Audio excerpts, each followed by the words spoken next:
Gelar perkara kasus penembakan pendemo di Parigi Motong akan segera dilakukan.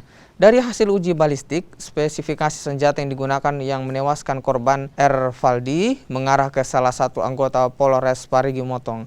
Juru bicara Polda Sulawesi Tengah, Kombes Didi Supranoto, menegaskan satu anggota Polres Parigi Motong yakni Bribka H masih dalam pemeriksaan di Mapolda Sulawesi Tengah. Di tahap penyelidikan sebelumnya, sebanyak 14 orang saksi telah diperiksa. Jika terbukti, pelaku penembakan akan dijerat dengan pasal 359 KUHP dengan ancaman hukuman 5 tahun penjara. Nanti akan kita tentukan tersangkanya.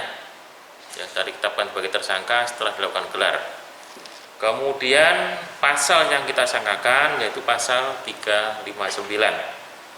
Barang siapa karena kealfaannya mengakibatkan orang meninggal dunia.